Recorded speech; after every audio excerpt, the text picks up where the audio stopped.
لله رب العالمين أحمده حمد الشاكرين وأتوكل عليه وبه أستعين. هدانا لهذا وما كنا لنهتدي لولا أن هدانا الله، والصلاة والسلام على سيدنا وحبيبنا وقدوتنا ومولانا رسول الله صلى الله عليه وعلى آل بيته الطاهرين، ورضي الله عن الصحابة الذين آمنوا به وعزروه ونصروه واتبعوا النور الذي أنزل معه إلى يوم الدين. أيها الأحبة في الله أحباب رسول الله، صلوا على رسول الله. نلتمس الإذن من فضيلة شيخنا وقد أذن لنا بذلك، كما نستأذن من ساداتنا المشايخ والعلماء الحاضرين في هذا المجلس. وقد رأيت الشيخ سيد حاج عبد المالك في المجلس، وهو أول تلميذ لشيخنا قبل الثورة، وهو مجاهد التحق بالثورة من فجر اندلاعها، فليسامحنا ويقبل عذرنا في هذه الكلمة الغير المرتبة. كما نستأذن من جميع الأئمة وطلبة القرآن. أيها الأحبة في الله، إن خير ما يقال في هذه الليلة ما كان خاصا بحضرة رسول الله وجنابه الشريف، حيث أن الله تعالى أثنى عليه في كتابه العزيز بقوله: وإنك لعلى خلق عظيم. وأنا أقرأ سورة الفتح، وقفت عند قول الله تعالى: إنا أرسلناك شاهدا ومبشرا ونذيرا لتؤمنوا بالله ورسوله وتعزروه وتوقروه وتسبحوه بكرة وأصيلا. فسألت عن مناسبة ورود هذه الآية في هذا الموضع وفي هذه السورة. سورة الفتح نزلت على رسول الله صلى الله عليه وآله وسلم بعد رجوعه من صلح الحديبية في ذي القعدة سنة 6 للهجرة، بعد أن منع المشركون رسول الله صلى الله عليه وآله وسلم من دخول مكة وأداء العمرة والطواف بالبيت فيها. فحزن الصحابة حزنا شديدا حتى كادوا لا يمتثلون أمر رسول الله في التحلل من العمرة. فلما عاد قافلا عائدا إلى المدينة سيدنا رسول الله، نزلت عليه أو أنزل الله عليه سورة الفتح: إنا فتحنا لك فتحا مبينا. فبشره الله تعالى بالفتح العظيم، وهو فتح مكة زادها الله شرفا. وهذا الفتح هو فتح للأمة الإسلامية وللإنسانية، ولكن الخطاب في مطلع هذه السورة كان خطابا حصرا وقصرا على رسول الله صلى الله عليه وآله. فابتدأت السورة بإنا فتحنا لك، وكأن الفتح إنما هو إكرام وتعظيم وجبر لخاطر رسول الله صلى الله عليه وآله وسلم. وإن الفتح كله هدية من الله لرسوله صلى الله عليه وآله وسلم. فإنا فتحنا لك فتحا مبينا. ثم الله تعالى يظهر الذات المحمدية في أعلى مقامات الطهر بقوله: ليغفر لك الله ما تقدم من ذنبك وما تأخر ويتم نعمته عليك ويهديك صراطا مستقيما وينصرك الله نصرا عزيزا، إلى أن يقول الله تعالى: إنا أرسلناك شاهدا ومبشرا ونذيرا لتؤمنوا بالله ورسوله وتعزروه وتوقروه وتسبحوه بكرة وأصيلا. إن هذه السورة أول ما تعالج من القضايا تعالج قضية قدر ومنزلة رسول الله صلى الله عليه وآله وسلم، فلم يكلف الله تعالى أحدا من خلقه بأن يبين فضل رسول الله، بل اختص الله تعالى ذاته ببيان فضيلة وحقيقة وجوهر رسوله صلى الله عليه وآله وسلم، فقال إنا أرسلناك، وبدأ بالنون العظمة الدالة على ذات الله تعالى إنا، ونسبه إلى نفسه بقوله أرسلناك، فأنت من الله، مرسول من الله، ومبعوث من الله، ومؤيد من الله، ومنصور من الله تعالى. إنا أرسلناك شاهدا على أمتك وعلى الإنسانية والبشرية، ومبشرا ونذيرا، لتؤمنوا بالله ورسوله وتعزروه وتوقروه. لماذا قرن الله تعالى الإيمان بمعرفة قدر رسوله صلى الله عليه وسلم؟ ذكر الإيمان في أول هذه السورة في قوله تعالى ويتم نعمته عليك ويهديك صراطا مستقيما وينصرك الله نصرا عزيزا، هو الذي أنزل السكينة في قلوب المؤمنين، فذكر المؤمنون في أول السورة.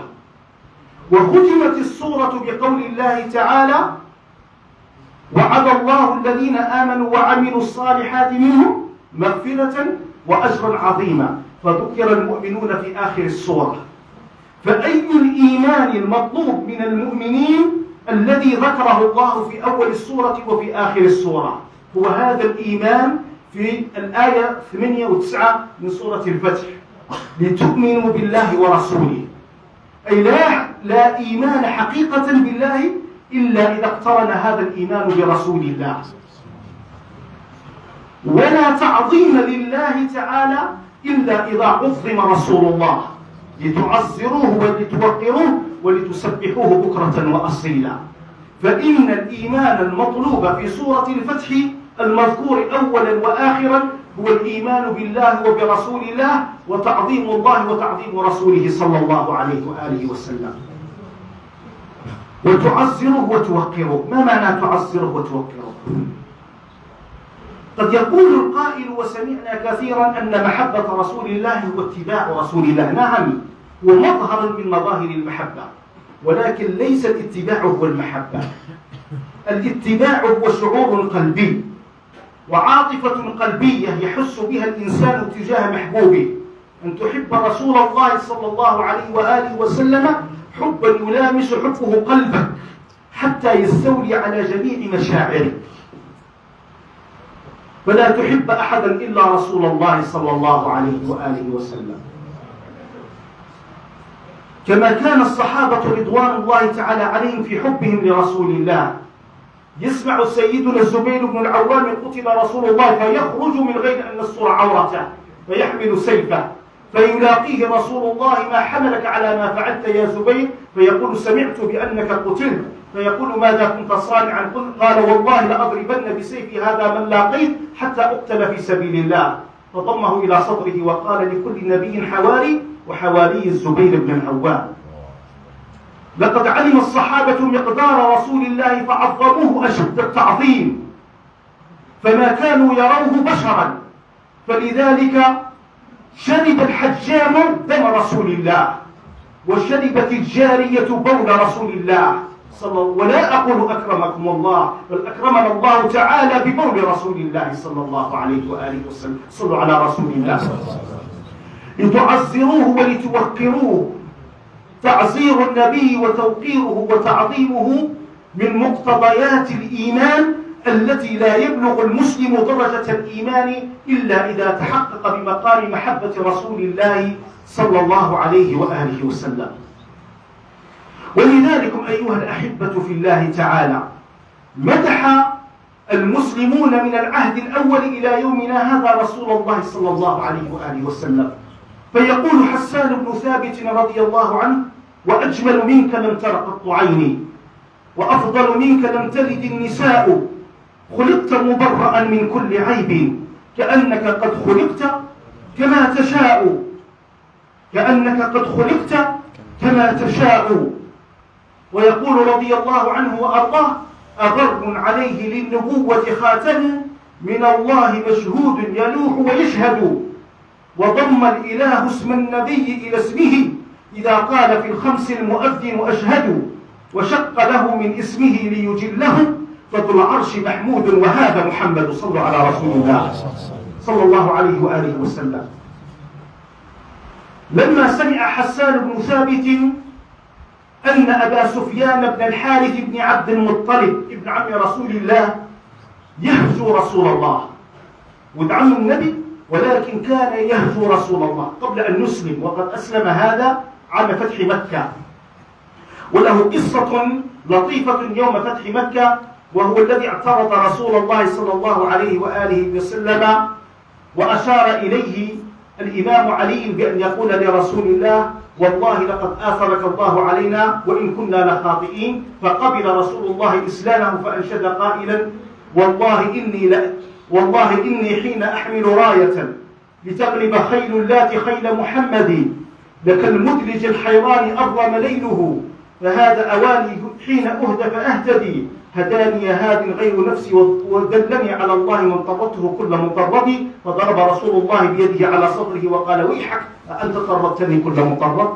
هذا أبو سفيان بن الحارث بن عبد المطلب ابن عم رسول الله، لما كان كافرا في مكة حتى لقب بشاعر قريش من شدة هجائه لرسول الله صلى الله عليه وآله وسلم. فلما بلغ هجاء أبي سفيان حسان بن ثابت رضي الله عنه وأرضاه، أنشد حسان بن ثابت قوله القصيدة الهمزية، وهي معروفة لحسان بن ثابت، يقول في مطلعها: ألا أبلغ أبا سفيان عني، ألا أبلغ أبا سفيان عني، فأنت مجوف نخب، كذا إلى أن يقول: هجوت محمدا ورددت عنه، هجوت محمدا ورددت عنه. صلى الله على رسول الله صلى الله عليه وسلم. هجوت محمدا ورددت عنه. ويقول بعد ذلك: هجوت مبرأ من كل عيب، فشركما لخيركما فداء، إلى أن يقول في آخر القصيدة حسان بن ثابت رضي الله عنه: وإني وأبي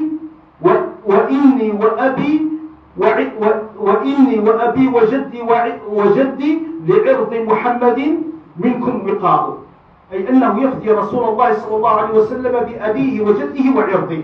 يقول: أنا وعرضي نقي ونفدي رسول الله صلى الله عليه وآله وسلم.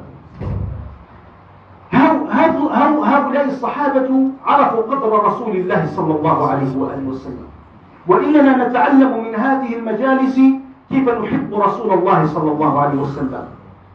كل من عرف رسول الله حق المعرفة تعلق به، كل واحد عرف رسول الله حق المعرفة تعلق قلبه به، لأن الله تعالى جمع له جمال الخلقة وجمال الخلق، فكان صلى الله عليه وسلم أجمل الناس خلقا، وكان أجملهم خلقا صلى الله عليه وآله وسلم. فلذلك تعلقت القلوب بذاته الشريفة، ومدح الناس تلك الذات الشريفة. وقد مدحه أبو طالب عمه، أبو طالب بن عبد المطلب عم النبي صلى الله عليه وسلم، هذا الرجل العظيم الذي وقف إلى جانب النبي وإلى جانب الدعوة في أول أيامها، وفدى رسول الله بكل شيء. وقد نص كثير من العلماء على إسلام أبي طالب، ومنهم مفتي مكة الشيخ زين الدين محمد دحلان في كتابه أسمى المطالب في نجاة أبي طالب، وقد أكد في هذا الكتاب بأن أبا طالب مات على لا إله إلا الله محمد رسول الله. أبو طالب لما حاصرت قريش النبي في شعب بني هاشم 3 سنوات، والنبي محاصر في شعب بني هاشم، فذهب أبو طالب عمه مع النبي إلى الشعب محاصرا. دخل إلى الشعب محاصر أبو طالب، وهو سيد بني هاشم، ومن هو أبو طالب في تلك المنزلة والمقامة. فلما علم بأن قريشا تريد أن تتخلص من ابن أخيه سيدنا محمد صلى الله عليه وآله وسلم، أنشد قصيدته اللامية. هذه القصيدة اللامية يقول العلماء عنها وهي حوالي 111 بيت، ما بين 93 إلى 111 بيت على خلاف بين الرواة. يقول العلماء: لامية أبي طالب هذه أفحل من شعر المعلقات السبع. يقول الحافظ ابن كثير الدمشقي في البداية والنهاية صاحب التفسير، يقول: لامية أبي طالب أشعر وأفحل من معلقات السبع بكثير، ولا يستطيع أحد على قولها إلا من نسبت إليه أبو طالب عم النبي صلى الله عليه وآله وسلم. يقول أبو طالب في مطلع هذه القصيدة: خليلي ما أثني لأول عاذل، بصغواء في حق ولا عند باطل. خليلي إن الأمر ليس بشركة، ولا نهنه عند الأمور البلابل. ولما رأيت القوم لا عهد عندهم، على قريش، ولما رأيت القوم لا عهد عندهم، وقد قطعوا كل العرى والوسائل، وقد صارحونا بالعداوة والأذى، وقد طاوعوا أمر العدو مناول، وقد حالفوا قوما علينا أظنة يعضون غيظا خلفنا بالأنامل. يصف قريشا وعداوتها لرسول الله. ما كان موقف أبي طالب؟ يقول: صبرت لهم نفسي بسمراء سمحة، أي بسيفي، أي أخذت سيفي أدافع عن رسول الله. صبرت لهم نفسي بسمراء سمحة، وأبيض عضب من تراث المقاول. إلى أن يقول أبو طالب في هذه القصيدة: كذبتم ورب البيت نبزى محمدا، أي كذبتم أيها العرب أننا نترك رسول الله. كذبتم ورب البيت نبزى محمدا، ولما نطاع دونه ونناضل. كذبتم ورب البيت نسلمه ونسلمه حتى نقطع دونه ونذهل عن أبنائنا والحلائل. أي والله لا نسلم رسول الله حتى نتقطع دون رسول الله صلى الله عليه وآله وسلم، ونترك الأولاد ونترك الزوجات خلفنا تبكي علينا. أي هيهات أن تصلوا إلى رسول الله صلى الله عليه وآله وسلم. ثم يمشي في هذه القصيدة يقسم بكل عظيم بأنه لا يمكن أن يتخلى عن رسول الله، ثم يصف رسول الله بقوله: وأبيض يستسقى الغمام بوجهه، ثمال اليتامى عصمة للأرامل، يلوذ به الهلاك من آل هاشم، فهم عنده في نعمة وفواضل. ثم يختم هذه القصيدة بقوله: ولا شك أن الله رافع أمره ومعليه في الدنيا ويوم التجادل. ولا شك أن الله رافع أمره ومعليه في الدنيا ويوم التجادل. صلوا على رسول الله صلى الله عليه وسلم. هذا هو سيدنا رسول الله صلى الله عليه وآله وسلم، الذي عرف قدره الأوائل وعرف قدره الأواخر، حتى يقول الإمام شرف الدين البصيري عليه رحمة الله: كيف ترقى رقيك الأنبياء، أي كيف يصل الأنبياء إلى درجتك يا رسول الله، كيف ترقى رقيك الأنبياء. يا سماء ما طاولتها سماء، لم يساووك في علاك، حاشا ولله، وقد حال سنا منك دونهم وسناء. إنما مثلوا صفاتك للناس كما مثل النجوم الماء، أي إن الأنبياء بالنسبة إليك كماء البركة التي ينعكس فيها ضوء النجوم، فالبركة الأنبياء والنجوم وأنت يا محمد.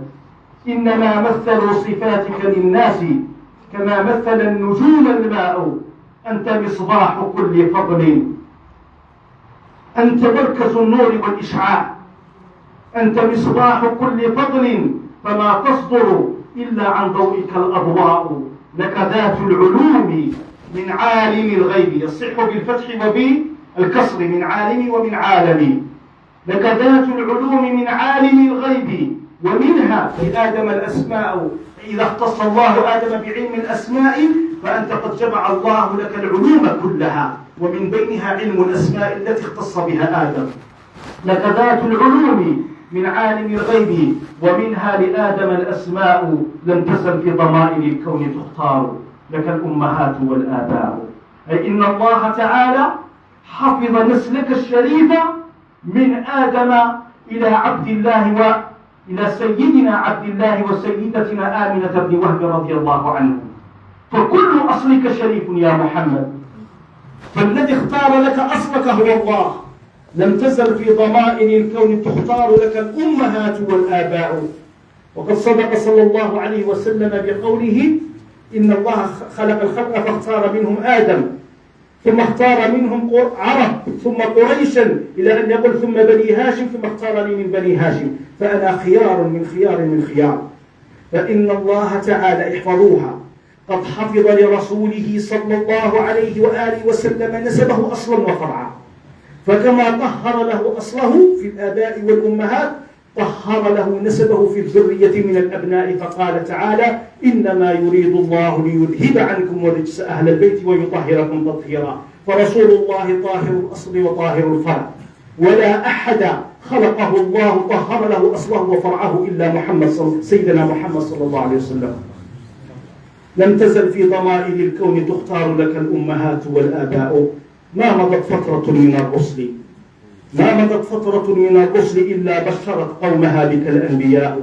كل الأنبياء بشروا أقوامهم بمبعث رسول الله صلى الله عليه وسلم، وقد قال صلى الله عليه وآله وسلم أنا دعوة جدي إبراهيم ورؤيا أخي عيسى، أنا دعوة جدي إبراهيم وبشرى أخي عيسى ورؤيا أم آمنة بنت وهب. فإن سيدنا إبراهيم قال لما بنى الكعبة هو وإسماعيل ربنا وابعث فيهم رسولا منهم يتلو عليهم، فاستجاب الله تعالى دعاءه بقوله لقد بعث هو الذي بعث في الأميين رسولا منهم، استجابة لدعوة سيدنا إبراهيم. وأما بشرى سيدنا عيسى فقوله ومبشرا برسول يأتي من بعد اسمه أحمد. وأما رؤيا أمه سيدتنا آمنة بنت وهب رضي الله عنها وأرضاها فإنها رأت نورا خرج منها أضاء له قصور الشام لما حملت بسيدنا رسول الله صلى الله عليه وآله وسلم. وإن الله تعالى قد أخذ العهد على جميع الأنبياء والمرسلين من آدم إلى عيسى أنكم إذا أدركتم محمدا أن تؤمنوا به وتتبعوه وتكونوا من أتباعه. قال الله تعالى في سورة آل عمران وإذ أخذ الله ميثاق النبيين لما آتيناكم من كتاب وحكمة ثم جاءكم، وثم هذه تفيد الزمن البعيد كما يقول ابن مالك في الألفية، والفاء للترتيب باتصال وثم للترتيب بانفصال أي الزمن البعيد. ثم جاءكم رسول مصدق لما معكم لتؤمنن به ولتنصرنه قال أقررتم وأخذتم على ذلك إصري قالوا أقررنا، أقبلتم وقبلتم العهد قالوا قبلنا جميعا من آدم إلى عيسى قالوا أقررنا قال فاشهدوا وأنا معكم من الشاهدين. فكل الأنبياء أخذ الله عليهم العهد إن أدركوا رسول الله أن يؤمنوا به ويتبعوه. ما مضت فترة من الرسل إلا بشرت قومها بك الأنبياء، تتباهى بك العصور وتسمو بك علياء بعدها علياء. أي زمن أشرف من الزمن الذي ولدت فيه، وأي زمن أفضل من الزمن الذي ولدت فيه يا رسول الله. تتباهى بك العصور وتسمو بك علياء بعدها علياء. وبدا للوجود منك كريم أي ظهر للوجود منك كريم، من كريم آباؤه كرماء. نسب تحسب العلا بحلاه قلدتها نجومها الجوزاء. حبذا عقد سؤدد وفخار أنت فيه اليتيمة العصماء. ومحيا كالشمس منك مضيء أسفرت عنه ليلة غراء. في هذه الليلة ليلة مولد رسول الله صلى الله عليه وسلم أسفرت عنه ليلة غراء، ليلة المولد الذي كان للدين سرورا بيومه وازدهاء. وتوالت بشرى الهواتف أن قد ولد المصطفى وحق الهناء. فهنيئا لكل مسلم نفرح بسيدنا رسول الله صلى الله عليه وآله وسلم. أيها الأحبة في الله، ختاما لهذه الكليمة الغير المرتبة أرجع معكم إلى سورة الفتح حيث فتحت وبدأت هذه الكلمة. إن سورة الفتح وهي تحمل بشارة فتح مكة كانت كلها خطابا لرسول الله صلى الله عليه وسلم. فكما كانت في أولها خطابا لرسول الله إنا فتحنا لك فتحا مبينا، كانت كذلك إبرازا لشرفه وعظيم قدره صلى الله عليه وسلم. إنا أرسلناك شاهدا. حتى في مقتضى الإيمان بالله تعالى، وهي أخطر قضية يعالجها العلماء، لا بد من الإيمان برسول الله حتى يصح الإيمان بالله تعالى. حتى في قضية البيعة لا تصح البيعة لله إذا لم تكن البيعة لرسول الله. إن الذين يبايعونك إنما يبايعون الله، يد الله فوق أيديهم. فكانت هذه السورة كلها خطابا لرسول الله من أولها إلى آخرها، حتى قال لقد صدق الله رسوله الرؤيا بالحق لتدخلن حتى دخولكم إلى مكة فاتحين أو معتمرين إنما هو تصديق لرؤيا رسول الله صلى الله عليه وآله وسلم. وحتى الشرف الذي نلتموه إنما نلتموه يا أصحاب رسول الله بصحبتكم لرسول الله. محمد رسول الله والذين معه أشداء على الكفار رحماء بينهم. فكأن السورة كلها إبراز لفضيلة وعظيم قدر رسول الله صلى الله عليه وسلم. وانظروا إلى السورة التي قبلها محمد رسول الله تتكلم عن رسول الله. وانظروا إلى السورة التي جاءت بعدها في الترتيب المصحفي يا أيها الذين آمنوا لا تقدموا بين يدي الله ورسوله واتقوا الله إن الله سميع عليم. يا أيها الذين آمنوا لا ترفعوا أصواتكم فوق صوت النبي فتعلمون الأدب مع رسول الله صلى الله عليه وسلم.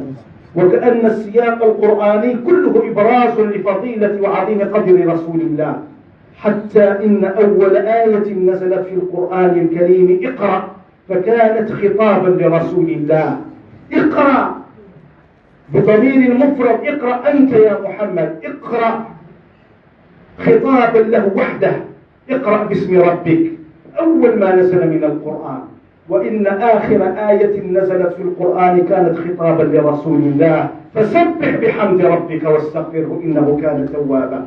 وما بين أول آية وآخر آية نزلت من القرآن الكريم يبين لنا القرآن بأن مدار القرآن آياته وصوره وأجزائه إظهار لفضيلة وعظيم قدر رسول الله صلى الله عليه وآله وسلم. بهذا نختم هذه الكلمة، فنسأل الله تعالى أن يعلمنا ما ينفعنا وأن ينفعنا بما علمنا وأن يزيدنا علما وأن يمكن قلوبنا من محبة رسوله صلى الله عليه وآله وسلم، وأن يجازي من كان السبب في هذه المجالس المولدية شيخنا وأستاذنا على ما بذله من جهد خلال سنوات طويلة في إشعاع هذا النور المحمدي في هذه البلدة المباركة. ونسأل الله تعالى أن يجعل له نصيبا من جده رسول الله صلى الله عليه وسلم، وأن نحفظه وذريته وأهله وطلابه ومحبيه، وأن نجازي الحاضرين أهل البلد والمسافرين خير الجزاء على قدومهم وصبرهم في هذا المجلس المبارك. وصل اللهم وسلم على سيدنا محمد وآله، وآخر دعوانا أن الحمد لله رب العالمين.